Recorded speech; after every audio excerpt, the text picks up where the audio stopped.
Our topic is clinical classification of diseases of pulp. हमारा main tissue है pulp. जब इस पे स्टिमुलस आता है जैसे कि फिजिकल में जैसे ट्रॉमा हो, थर्मल स्टिमुलस, इलेक्ट्रिकल स्टिमुलस, या फिर बैक्टीरियल इन्फेक्शन हो जाए, या फिर केमिकल स्टिमुलस, तब पल्प सबसे पहले इन्फ्लेमेशन कॉज करता है। Inflammation of pulp is called pulpitis. अगर पल्प पे स्टिमुलस आया और पेन आया, पर उसके बाद स्टिमुलस के जाने से पेन भी चला गया, तो उसको बोलते हैं रिवर्सिबल पल्पाइटिस।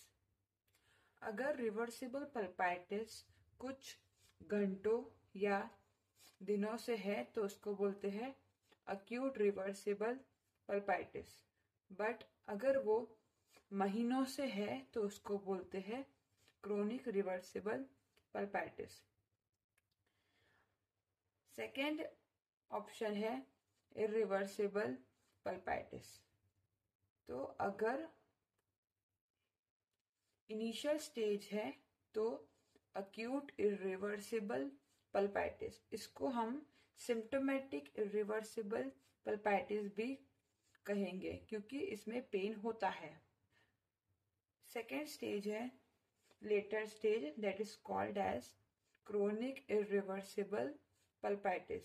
इसमें पेन नहीं होता है, इसलिए इसको कहेंगे एसिम्टोमेटिक इरिवर्सिबल पल्पाइटिस। थर्ड, जब यंग पेशेंट हो, चिल्ड्रन, तब उनका जो पल्प होता है वो यंग पल्प होता है, तो उनमें जनरली क्रोनिक हाइपरप्लास्टिक पल्पाइटिस देखा गया है। फोर्थ है अगर ट्रॉमा से हो तो उसको बोलते हैं internal resorption. Now first stage थी हमारी स्टिमुलस के आने से पल्प इन्फ्लेमेशन कॉज करता है। नाउ इन्फ्लेमेशन के बाद पल्प डिजेनरेट होना स्टार्ट कर देता है। सो सेकेंड है पल्प डिजेनरेशन। उसमें दो टाइप है। अगर पल्प डिजेनरेट होके कैल्सिफिकेशन कॉज करे उसको बोलते हैं कैल्सिफिक डिजेनरेशन, और अगर पल्प डिजेनरेट होके फाइब्रस टिश्यू फॉर्म करे तो उसको बोलते हैं फाइब्रस डिजेनरेशन। नाउ अब अगर स्टिमुलस के आने से पल्प ने डिजेनरेट होने के बाद नेक्रोसिस शो करना स्टार्ट कर दिया है, तो ये थर्ड स्टेज है। तो थर्ड टॉपिक है पल्प नेक्रोसिस। सो अगर पल्प इन्फ्लेम्ड है, थोड़ा सा पल्प इन्फ्लेम्ड है और थोड़ा पार्ट का पल्प नेक्रोटिक है, तो उसको कहेंगे पल्प नेक्रोबायोसिस।